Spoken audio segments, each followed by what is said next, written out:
Sebelum kita lanjut, jangan lupa like, comment, subscribe, dan nyalakan notifikasinya agar tidak ketinggalan info terbaru lainnya. Semoga bermanfaat.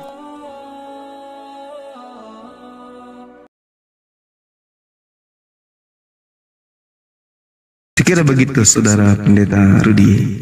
Lanjutkan. Iya. Oke, terima kasih ya. Jadi sebagai seorang pendeta mengajarkan firman berdasarkan perspektif Kristen itu sudah tepat. Tidak ada yang keliru ya. Iman Kristen sudah seperti itu. Jadi Paulus itu bukan orang Kristen tidak mengikuti Paulus. Begitu. Orang Kristen itu mengikuti Yesus. Dan ajaran Paulus adalah ajaran Yesus itu sendiri. Cuma karena perspektif tadi ya. Jadi perspektif dari abang-abang melihat Paulus itu bertentangan dengan Yesus, padahal sesungguhnya tidak demikian. Gitu. Jadi dan kembali ke tadi bahwa Tuhan sesembahan orang Yahudi, orang Kristen itu tidak, orang Kristen itu perjanjian baru itu adalah pernyataan dari perjanjian lama. Perjanjian lama itu bayangan dan kemudian digenapi dalam perjanjian baru. Jadi perjanjian baru, perjanjian lama itu sebuah satu kitab yang tidak bisa dipisahkan.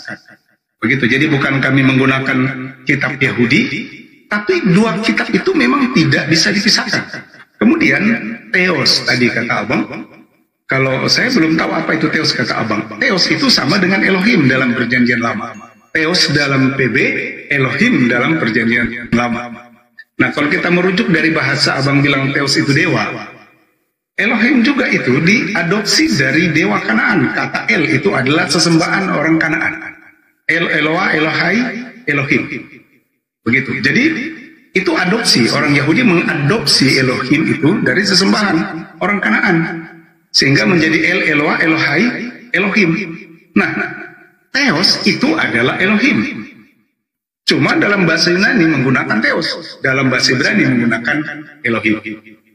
Gitu. Jadi kalau bilang pohonnya adalah Paulus sebagai mengaku-ngaku Yahudi, dia asli orang Yahudi, keturunan Lewi, bukan Lewi. Dia asli orang Yahudi, orang Farisi gitu. Jadi dia orang Yahudi, orang Farisi yang kemudian bertobat. Dulunya dia penganiaya Kristen, kemudian dia bertobat dalam Kisah Rasul pasal 9. Jadi Paulus itu bukan sebuah pohon yang kemudian dikatakan nabi palsu dalam Matius pasal 7, itu keliru. Tapi lagi-lagi perspektif. Ya. Jadi setiap orang berhak untuk memberikan pendapat, tetapi yang menentukan kebenarannya adalah mereka sang pemilik Alkitab, seperti itu.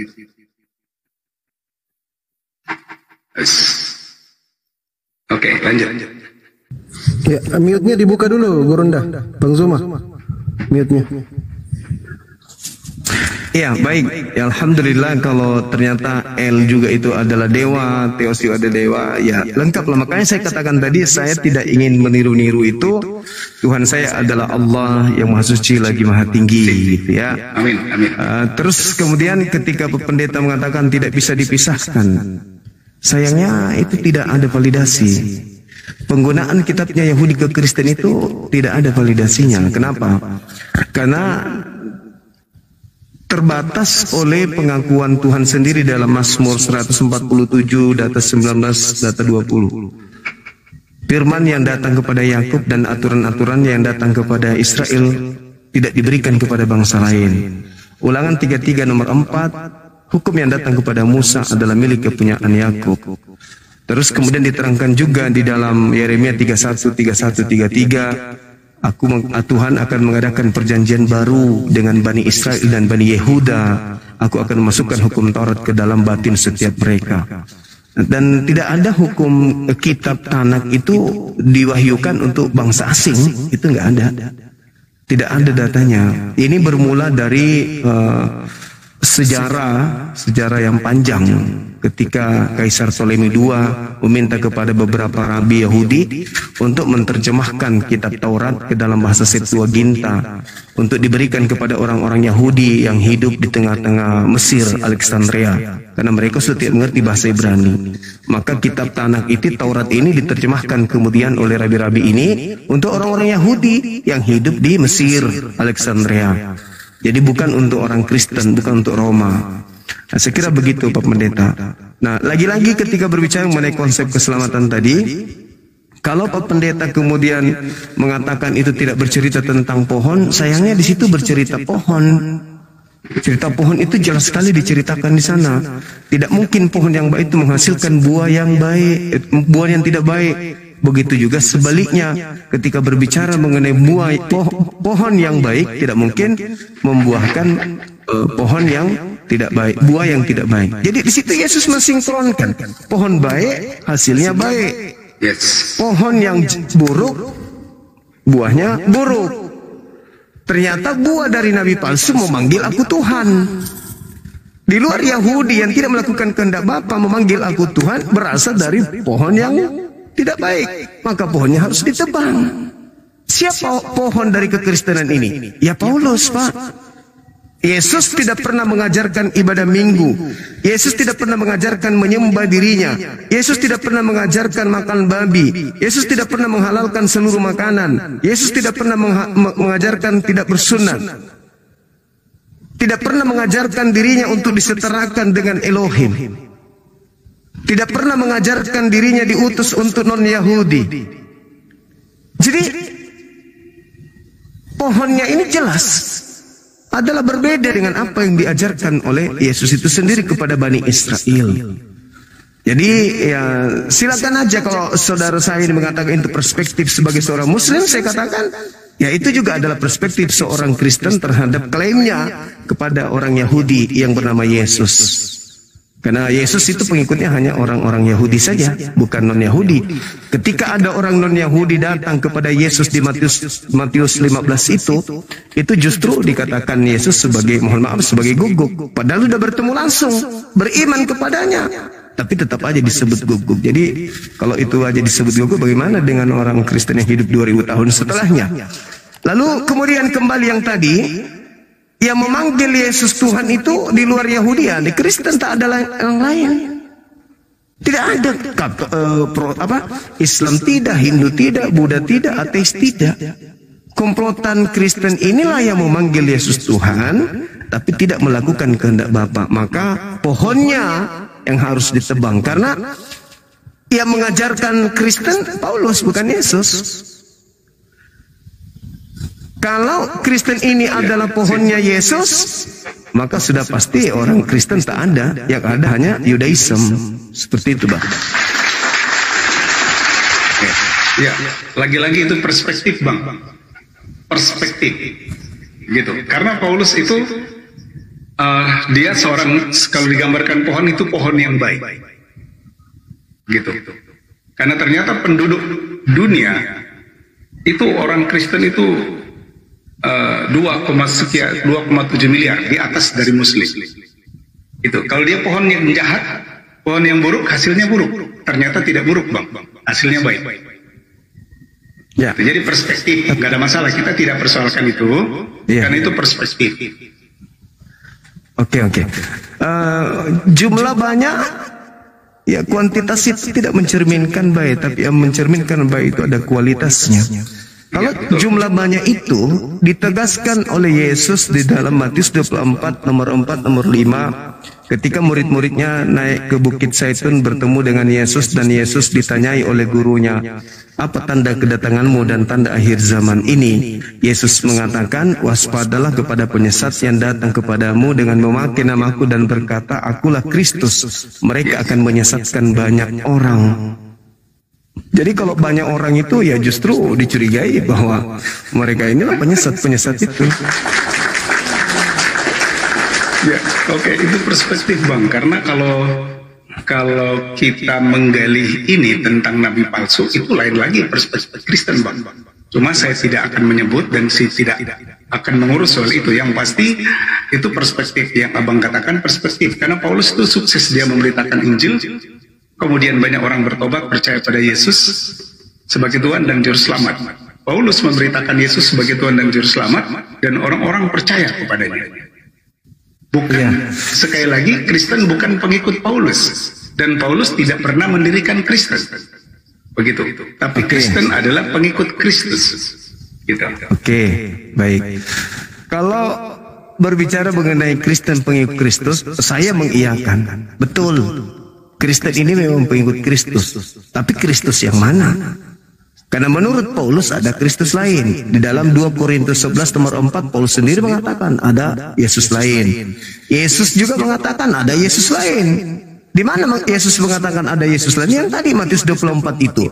Jadi kalau ada orang berkata ada Mesias di sini, ada Mesias di sana, jangan kamu percaya. Sebab Mesias palsu dan nabi-nabi palsu akan datang melakukan banyak mujizat, sekiranya mungkin akan menyesatkan orang-orang pilihan juga. Artinya kalau Kristen ini pengikut Kristus, sedangkan Kristus anak Maria hanya untuk Bani Israel, polanya adalah kitab Tanakh, maka Kristen ini pengikut Kristus yang mana? Karena mereka bukan Bani Israel dan polanya bukan kitab Tanakh. Yesus mengatakan itu, waspadalah kepada penyesat yang datang kepadaku dengan memakai namaku. Nah, Kristen dari Antioquia menyebar sampai ke seluruh bumi itu membawa nama Yesus. Yesus dibawa-bawa, dan orang Kristen mengatakan Yesus itu adalah Kristus. Mereka akan menyesatkan orang banyak. Kalau kami Nabi Muhammad, kalau Kristen Yesus Kristus. Penyesat itu membawa-bawa nama Yesus Kristus, dan dia akan menyesatkan banyak orang. Orang Hindu tidak membawa Yesus Kristus, orang Buddha tidak membawa Yesus Kristus, orang ateis tidak membawa Yesus Kristus. Hanya Kristen yang menjajakan Yesus Kristus ke seluruh penjuru bumi. Ingat, Matius 24 nomor 3 nomor 4. Waspadalah agar kamu jangan disesatkan, sebab akan banyak orang datang dengan memakai namaku. Kristen memakai namanya Yesus dan berkata akulah Kristus. Kristen mengatakan Yesus itu Kristus. Mereka akan menyesatkan orang banyak. Nah, pertanyaannya, siapa mereka ini yang membawa nama Yesus dan mengatakan Yesus itu adalah Kristus? Siapa orang banyak itu?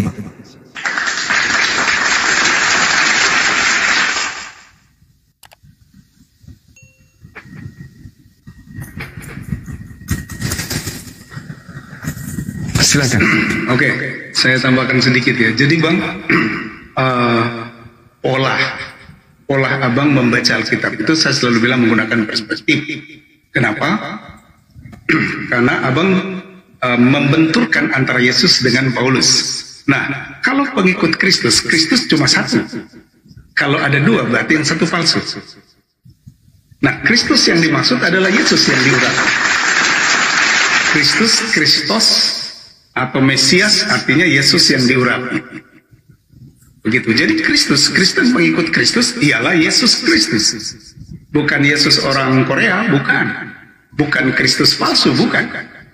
Kalau Yesus bilang, Matius 24, 1, 2, 3 itu, waspadalah, karena di hari-hari orang akan datang menyamar seperti domba, dia membawa namaku. Ada orang-orang yang menggunakan nama Yesus tapi tidak melakukan kehendak Yesus. Ada banyak gitu ya, banyak. Nah, itu yang kita maksud tadi adalah Yesus mengatakan waspada.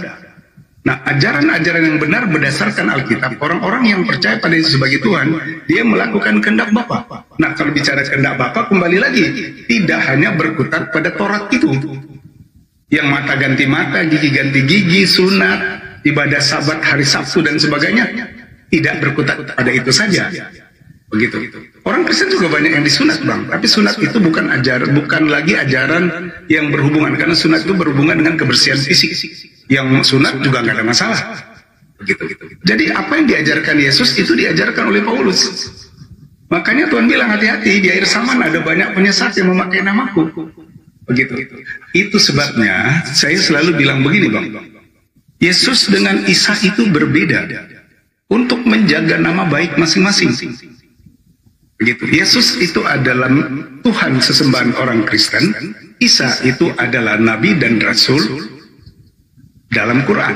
Dan kita hormati itu. Saat kemudian kita mencoba mengatakan bahwa Yesus itu sama dengan Isa, maka kita akan salah menempatkan posisi yang sesungguhnya. Gitu. Oke, sedikit saya memberikan analisa ya, Pendeta.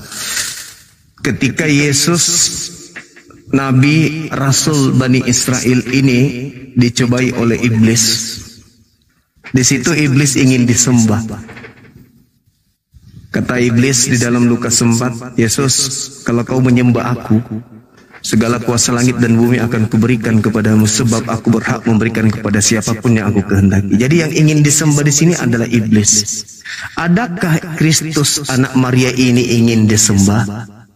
Tidak ada. Lalu keinginan siapa yang kemudian datang kepada Kristen-Kristen, saudara-saudara saya ini, agar menyembah kepada oknum yang mengaku Kristus di padang gurun? Adakah Yesus menginginkan itu? Tidak. Adakah iblis menginginkan disembah? Ada. Adakah Kristus palsu menurut Yesus? Ada.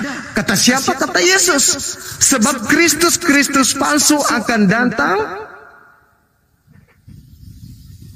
dan menyesatkan banyak orang. Kan itu poinnya. Waspada.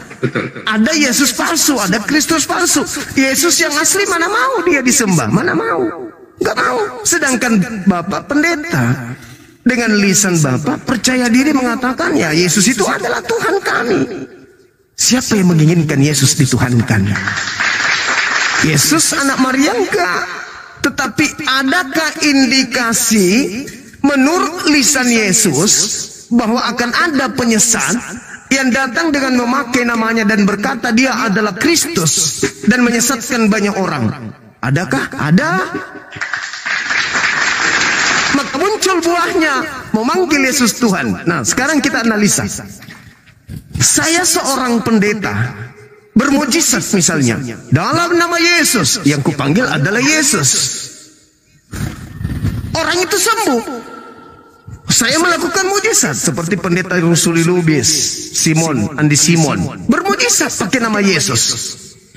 Tapi kenapa kemudian Yesus mengatakan pada hari terakhir nanti banyak orang memanggil aku Tuhan, bermujizat, bernubuat, mengusir setan, tapi aku mengatakan, enyahlah daripadaku, engkau semua pembuat kejahatan, aku tidak mengenal. Berarti panggilan Yesus Kristus yang mereka lakukan itu siapa?